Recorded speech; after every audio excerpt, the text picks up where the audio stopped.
God. Oh, here we are. We're on the topic of loving God. And not only are we going to be learning how to really love God and get to that state of consciousness, we're going to see that we're going to learn how to feel that love from God. Because in our generation, many people have a hard time feeling love. To feel loved. Who am I to be loved? I know me, what I've done, and this. So we're going to learn this two-way street of to love and to feel love. And we spoke about yesterday that the main source, the verse, in Torah we always have a source. So the source of this concept is from Shema, right? And the first paragraph of Shema says, Shema Yisrael Hashem Elokeinu Hashem Echad, which sets up the depth of how amazing God is. And then right after that it says, Ve'ahavta es Hashem Elokecha, and love God. And we spoke yesterday that there's these three types of loving. What were the three types? Who remembers? Bechol levavcha, Bechol nafshecha, Bechol me'odecha. So in review, what did we say yesterday? Bechol levavcha. We're going to spend a lot of time on this. All of our hearts. We said that means both your Yetzer Tov and your Yetzer Hara. We're going to go much more into that. How you serve God with your Yetzer Hara. We gave a simple answer yesterday, which is that when you refrain from doing the things that your Yetzer Hara wants, you're serving God with it. But we're going to see that could be deepened even more. B'chol nafshecha means there's certain times that you need to love God and fulfilling the will of God. Your love is so passionate, even more than your own physical life. And that's called dying for God. Because the relationship to be close to God is even more important than the relationship with this flanken. And then bechol me'odecha, we said in all your money. Sometimes you have to be willing to give up all your money. We said, what do you mean? If you have to give up your life, don't I know that you would have to give up your money? Like, certainly your money, that's easy. If even your life should be everything. Well, we said yesterday, there's certain people that value their money more than their life. So for those people, you have to point out also, bechol me'odecha, and even all your money. In other words, and we're going to be defining this mitzvah more and more, that loving God becomes the most important thing in the entire world. And that everything is going to flow from that relationship. And nothing else has any value compared to that. Meaning, in other words, all the things of value are only valuable because they come from that relationship. Okay, we're going to have to develop that idea. But I want to read you another place where it talks about loving God. So the Torah says, tell me if this sounds familiar to you. V'haya im shema tishmu el mitzvosai, and that if you listen to the mitzvahs that I'm telling you to do, asher nechim mitzaveh eschem hayoim. This is in Deuteronomy 11:13. Ahavas Hashem Elokeichem, to love God, u'la'avdoi, and to serve. V'chol levavchem u'v'chol nafshechem, with all your hearts. But here it doesn't say levavcha, it says levavchem, u'v'chol nafshechem, and all of your souls, y'all's souls, y'all. So, and then you know what it says afterwards? If you do that, I'm going to give you all of these amazing things. And essentially, you're going to have mega wealth, mega crops, mega Bitcoin, mega gold, mega land, mega wine, mega oil, all the good things. And then, ... if a person doesn't, Hishamru lachem, beware, Pein yifte levavchem, lest your heart strays, like we've been speaking about in our morning shir in Derech Hashem, lest your mind and your heart stray to other stuff, other things that are going on. As opposed to putting your love into Hashem, you put your love into, this basketball player or something, or you put your love into this other area. As opposed to directing that love in the right place. So one question that comes up is why in the first paragraph that we mentioned about loving God, it's in the singular. And here it's talking about you, your hearts, and your soul. And here it's talking about all of your hearts and all of your souls. So there's a famous Ramban that I have to read, that everyone has to know this. So Rashi already points out, based on a Sifri, Harizu bracha acheris shetehei, b'chol levavchem b'chol nafshechem, v'haloi kvar hizkir b'chol levavcha b'chol nafshecha. Did we not already mention this? Didn't we mention like to serve God with your heart and your soul in the first paragraph of Shema? Why are you mentioning that again? What are you adding? Is the Torah repeat anything? Yes, Stephen? Well, now it's you, plural. Yeah. So what does that add? All the Jewish people? So if each person has to do it, what do I add by putting it for all the Jewish people? 10. It's true, that is the conjugation of it. What's the message though? The Torah writes this whole thing again, and specifically though adds over here these miraculous prophecies. If you guys are loving God, and you're living with your love in the right place, directed in the right way, and not having your love spread and sprayed out to other areas that would not otherwise be appropriate, but you're zoning your love in to where it really matters, then you're going to have all these blessings. But it doesn't mention all those blessings when it comes to the first paragraph, where it was just individual. If I have the question, why does it in the first paragraph say singular, the second paragraph say plural, and in the second paragraph, plural mentions like miraculous prophecies that, Help others do it. Okay, so that's going to be one of the pinnacles of the mitzvah of loving Hashem, which we're going to get to in the Rambam and the Sefer Chinuch, is helping other people. Look what the Ramban says. So he quotes Rashi. Rashi says, oh, this was speaking about talking to the individual, and this is speaking to the community. So the Ramban says, let's explain that. Ubera inyan ki Hashem yisborach lo yaseh anisim tamid. All these prophecies that we're talking about God bringing mega rain, mega mansions, wealth, blessing, which, anybody want that stuff? You want good?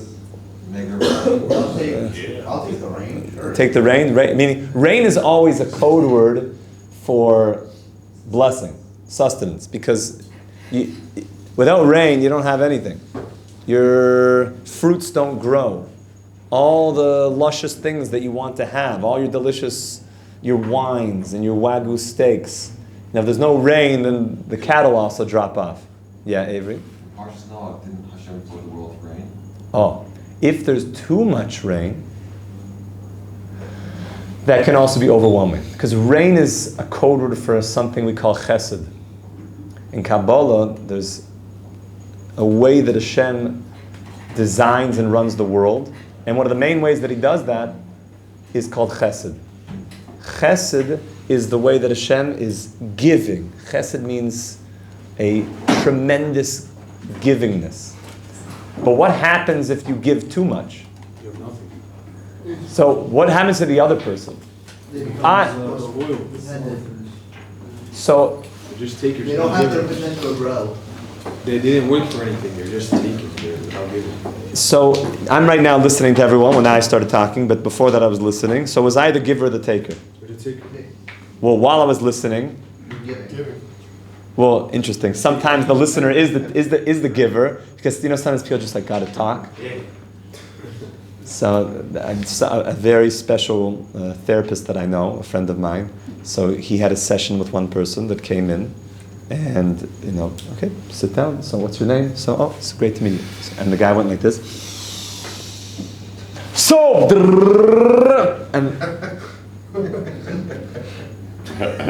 and then all of a sudden, they got a knock on the door. It was an hour and a half later, and it was like, oh. So the guy said, oh, I guess we'll have to continue this next week. So he literally is like, well, thank you for coming. It was great.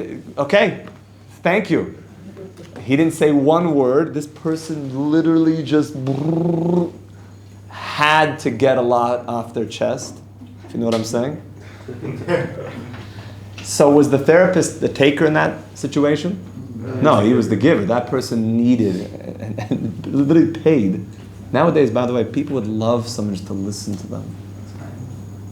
Just to listen to what they're going through. Or do they have to go to this professional guy? If the friend's a good guy and the friend's actually going to listen. If the friend is like, yeah, what was that, bro? Yeah, I'm here. Don't worry, I got you. That's a good friend. You don't have to go to a therapist. This is not a discussion on who should go to a therapist. This is just, if you have a good friend as a listener, that's going to be good. That's going to be very, very good. People are craving just someone. So yes, but generally, let's say you have an idea. You want to share the idea. So you're the giver. The person listening is the taker. They're receiving the idea. But what happens if somebody just, let's say, boy meets girl, they go on a date. So let's do a similar situation, but now a boy meets girl. They're on a date, they go out, they're in the Waldorf, and they're talking, and the guy is just, so I grew up here, and I went to this place, and this place, and this place, and you should know, and I happened to be that I got a job over here, and then I got fired from that job. But don't worry about that, and then this happened, and you should know, I got a position in another place, and I just got this new car. It's great. It's a bit like, not the newest model, but that's okay with me. It's okay with you, I'm sure, yeah. And do you want to order something? Actually, yeah, I'll have this, and she'll have this. Okay, yeah, okay, thank you, and continuing. And, and then, I think I got to go. Let's wrap this up. So... Split the check. No. You should cover the check. And then, so he gets a call from the shadchan, and he's like, actually, I really enjoyed that. It was really nice. I think we should do it again. She's like, do you even know her name? You didn't even let her say a word. She never had a chance to say anything. He's like, what do you mean? I thought that you're supposed to, express yourself, and isn't that a form of giving? And the response is, yeah, but you smothered them. You smothered her. You gave too much. So Avery, the answer to your question of the rain and the flood, sometimes if there's too much giving, it's destructive. Too much giving blurs borders. It's destructive. It smothers the person. I one time heard a dating specialist, somebody, a rabbinic person say, like, when you go on a date, be careful, don't put on your high beams too quick. High beams are just like, they're like, whoa! He comes like, ready to impress, and it's just like, too much. Just relax, Mutual, we'll talk things out, chesed has to be tempered by gevura. And so we have gevura of, the analogy that I always use, I was in the Niagara Falls this summer. I didn't actually go in like the Lady of the Mist, but my kids and I watched the Lady of the Mist. And so, first of all, Niagara Falls is amazing, geschmack. And you see the power of God. And so I remember thinking, and I was using this analogy, I said, I'm very thirsty, like maybe I should, take my bottle, my takia, my Nalgene, we call them Nalgenes, my Nalgene bottle, and just, go to the falls, because what better place to get some water when you're thirsty? And they're like, Tati, that's so, no way, it's too much. It's like, what are you thinking? I'm like, no, bigger is better. What do you mean? That's where you want the water, right? It's like, no, go to a water fountain. So the Niagara Falls is chesed. But it's too much. It's so much flow. Gevura is the pipes. Tiferes is when you turn on the tap and the water comes into your cup. And it's like, just right.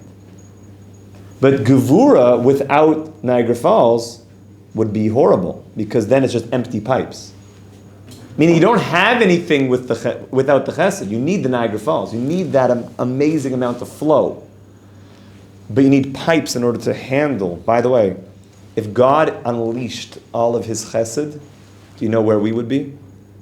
In our soul. We would cease to be.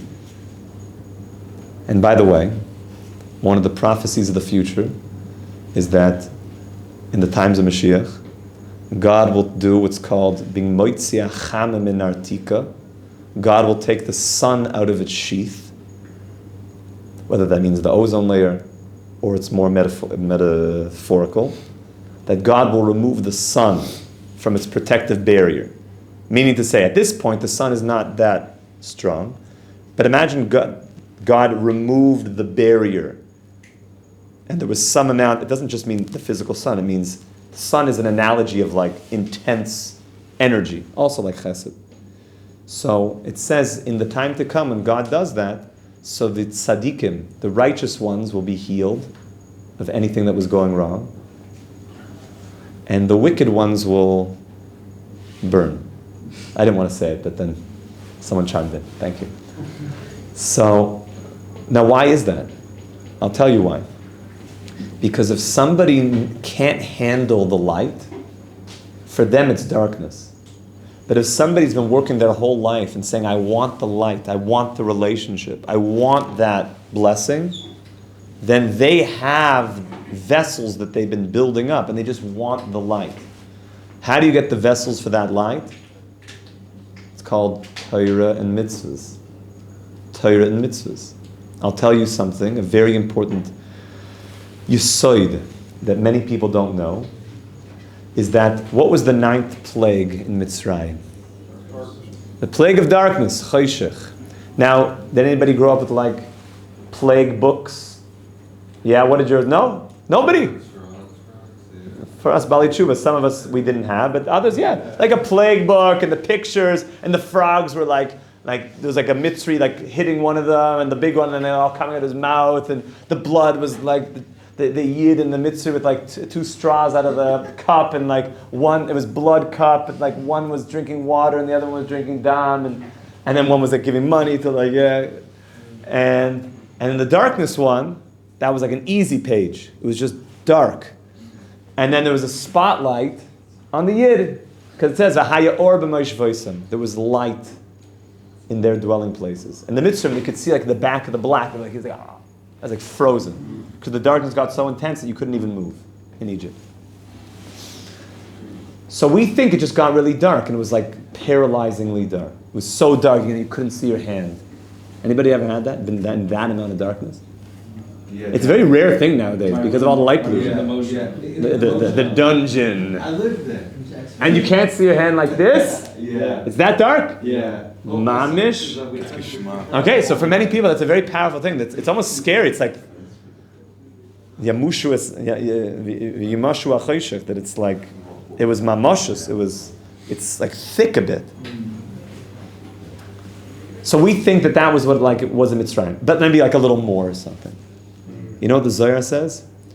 That the plague of darkness wasn't that it got so dark, but it's that God made so much light that for those that couldn't handle the light, they were blinded by the light, and for them it was dark. But for the Yidden, who were crying out to God for the redemption, which is going to happen again, Bekarov Amen. Does it say 15 days before Mashiach comes, it's going to be Choshech also? We just had an eclipse. Yeah, eclipses are, by the way, the Gemara is not so excited about eclipses. There was a eclipse yesterday. That's what I'm saying. Yeah. Yeah. Eclipses are always a sign of maybe turbulence. There's two types. So, in Mitzrayim, those that were running to God, for them, they saw tremendous light. But for those that were evil, for them, when there was too much holiness, they froze up. They couldn't handle it. It made them crazy. Like imagine a guy's been, I don't know, listening to like death metal, nonstop, and like doing bad stuff. And all of a sudden you just like bring him to the light. It's like vampires, you know, it's like exposing, too much, like a guy, the ones that are out by night and sleep by day, and you bring him outside, it's like, I'm melting. You're like, let's go to like an orphanage. I can't. I have to like go back into my hole. And, right? It's too much light. I can't handle it. It's too much light. But those that want the light, when all of a sudden the light starts increasing, it's good. So let me just finish this Ramban. So Ramban says, why in this parsha does it say in the plural all these mega blessings? And Avery, they're going to be blessings that you're going to be able to handle, the right amount, but mega. You know why you're going to be able to handle it? Because you built the vessels because you've been drawing close to God. You've been working on your loving of God. But you know when you get all these mega blessings? Only when the majority of Klal Yisrael, when the majority of us are doing this mitzvah, then you're going to see major blessings. You see wealth going in the right direction to be used for holy things, for good things. But if a single person is doing these things, he may not see all these wild, amazing prophecies. That's why it's in the plural. However, the singular, for big tzaddikim, for the major righteous people, they're also for them. They can draw down these blessings for themselves. Major, that's why you go around major righteous people. The world like bends around them. And the more that you see that you start learning Torah, you're going to see this in your own life. You're going to see that like the right person calls at the right time and these amazing things. Because Hashem wants to help you. He wants to help you. But the major prophetic levels of blessing that's going to come down is when the majority of us are keeping Torah and mitzvahs. And ideally we want everyone to keep Torah and mitzvahs. Tomorrow, Mitzvah Hashem, we're going to go into the Rambam and the Sefer HaChinuch. We're going to see with more definition what is this love and how we develop this love for God. And then we're going to go deeper and deeper into some of the counterfeit versions of this love, of where it starts to leak into unhealthy areas. We're going to talk more about serving Hashem with every single part of our being. We're going to talk about how this relates to interpersonal relationships with our spouses, friends, how this is all one giant analogy, all the loving relationships here for God and different elements of that ultimate love relationship. And then see how ultimately that love and the degree that a person really loves God will be the degree that he wants to share God with the world. And he wants humanity to be in a good place, in a healthy place. We should be Zocha Mamish Meshitz Kingdom here. Amen. Kol Tov, my friends. Have a wonderful day.